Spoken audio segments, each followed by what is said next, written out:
Di video kali ini kita akan membahas tentang materi UTBK bagian penalaran umum, khususnya komponen penalaran induktif. Kita tahu bahwa pada tes UTBK itu terdiri dari dua komponen, yaitu tes potensi skolastik dan tes literasi.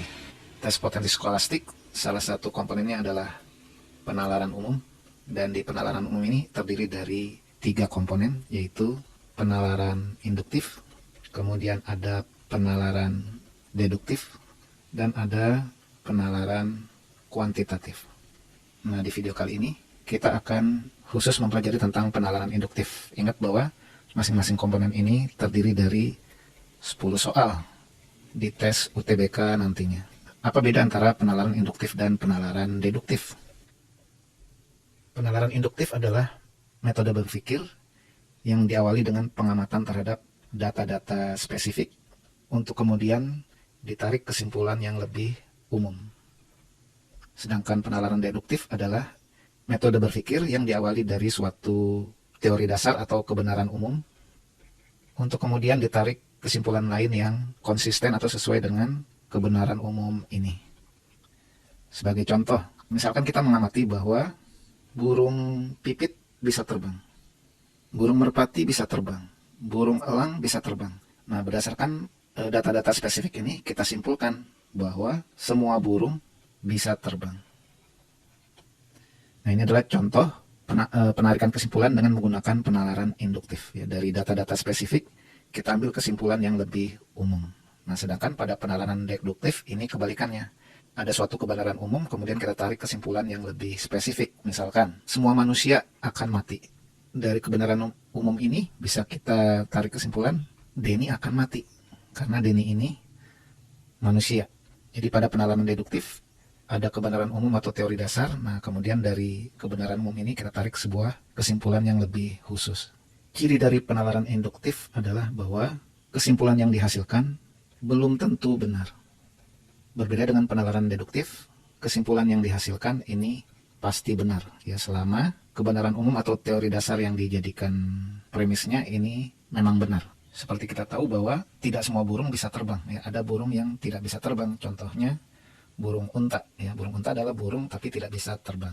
Nah, ini contoh bahwa penalaran induktif itu kesimpulan yang dihasilkan belum tentu benar. Tapi kalau pada penalaran deduktif, kesimpulan yang dihasilkan pasti benar, ya. Kalau memang semua manusia akan mati, maka Denny sebagai manusia dia akan mati.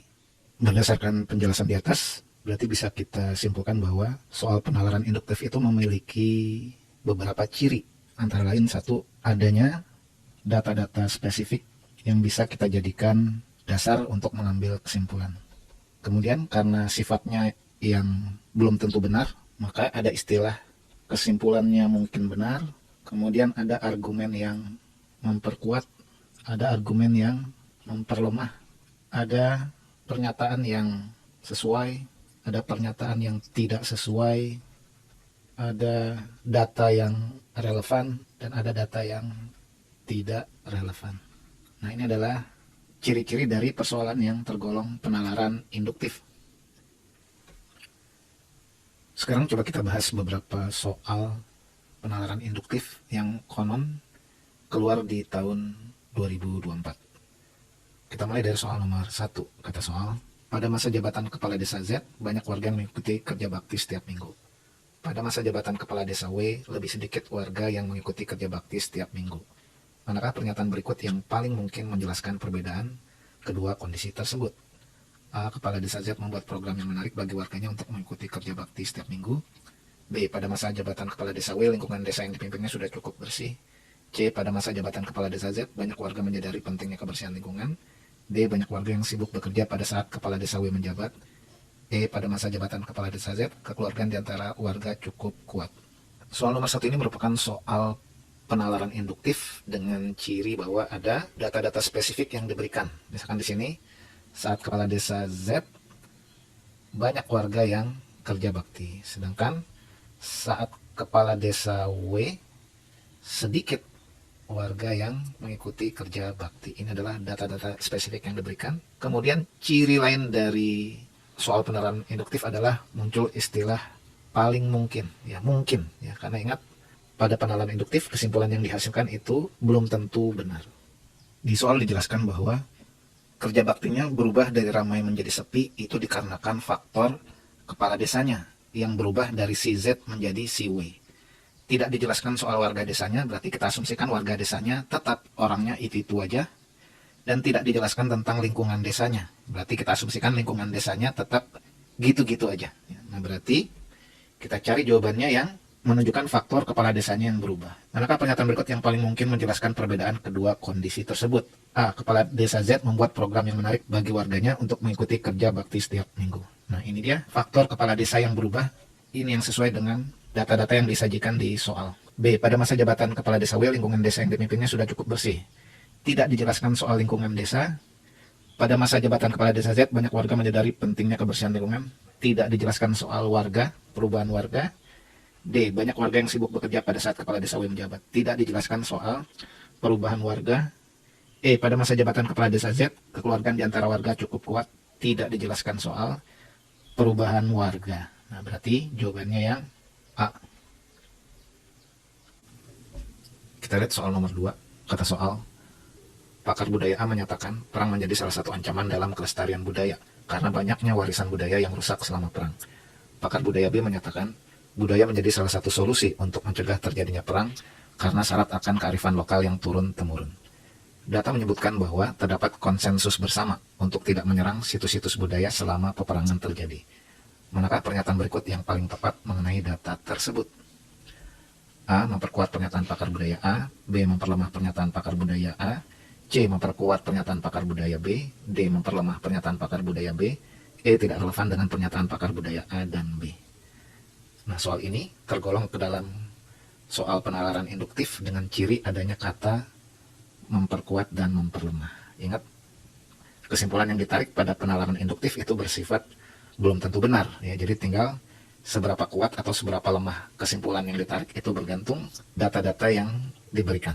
Dari bacaan di soal, kita simpulkan bahwa pakar budaya A menjelaskan apa yang terjadi ketika perang telah terjadi, sedangkan pakar budaya B menjelaskan upaya untuk mencegah perang. Nah, sedangkan datanya sendiri menjelaskan apa yang terjadi ketika perang telah terjadi. Berarti datanya ini relevannya dengan pakar A dan tidak relevan dengan pakar B, karena pakar B ini berkaitan dengan upaya mencegah perang. Ya, padahal datanya tentang apa yang telah terjadi setelah perang. Relevannya memperkuat atau memperlemah pernyataan A. Kita lihat A menyatakan perang akan menghancurkan situs budaya, padahal datanya menyebutkan bahwa perang tidak menghancurkan situs budaya karena ada konsensus untuk tidak menyerang situs-situs budaya. Nah, berarti datanya ini memperlemah pernyataan pakar budaya A. Berarti jawabannya yang B. Kita lihat soal nomor 3. Kata soal, gaya kepemimpinan milenial menghargai pendekatan tim. Hasil penelitian menyebutkan bahwa pemimpin milenial akan mempertimbangkan latar belakang dan kontribusi anggota tim dan melakukan pendekatan personal. Manakah dua simpulan yang paling didukung oleh bacaan tersebut? Pilih maksimal 2 pilihan. A. Pemimpin milenial memastikan setiap anggotanya nyaman bekerja. B. Pemimpin milenial menjaga keseimbangan antara relasi dan tugas. C. Pemimpin milenial lebih menghargai setiap individu dalam timnya.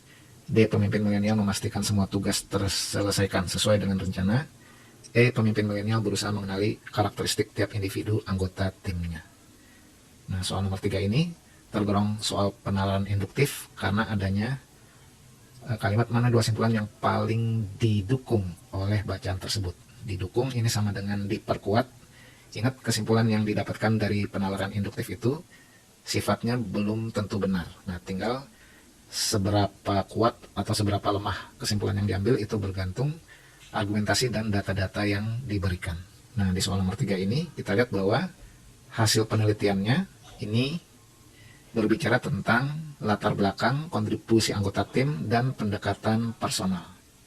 Tidak berbicara tentang tugas. Nah, ini membuat jawaban yang B dan D ini salah, ya, karena hasil penelitiannya tidak berbicara tentang tugas tapi lebih ke pendekatan personal. Nah, kita lihat di sini mempertimbangkan latar belakang anggota. Pemimpin yang mempertimbangkan latar belakang anggota berarti berusaha mengenali karakteristik tiap individu anggotanya. Berarti E ini yang paling didukung oleh bacaan.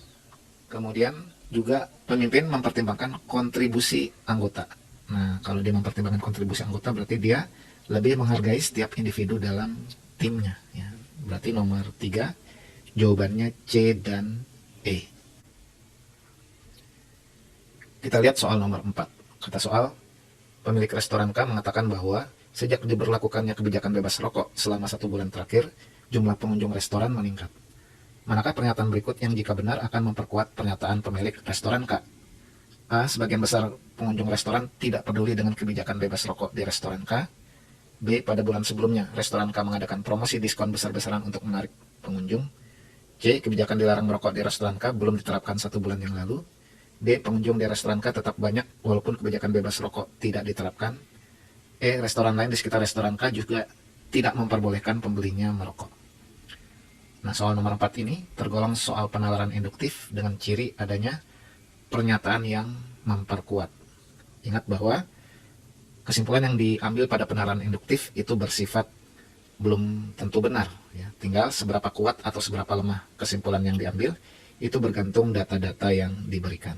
Nah, kalau kita lihat dari bacaan di soal, ini ada peningkatan pengunjung akibat kebijakan bebas rokok yang diberlakukan 1 bulan terakhir.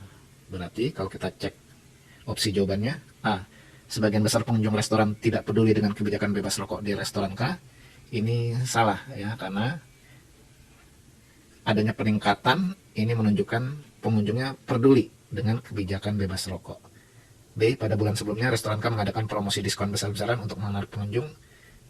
Ini juga tidak sesuai karena bacaan menunjukkan bahwa justru bulan sebelumnya pengunjungnya sepi, baru bulan setelahnya setelah ada kebijakan bebas rokok pengunjungnya meningkat. C. Kebijakan dilarang merokok di restoran K belum diterapkan 1 bulan yang lalu. Ini yang sesuai ya, ini menunjukkan bahwa 1 bulan sebelumnya kebijakan bebas rokok belum diberlakukan dan saat itu restoran K masih cenderung sepi ya. Baru setelah bulan sebelumnya kebijakan diberlakukan, ini yang membuat pengunjung meningkat. Kita cek juga opsi yang D, coba.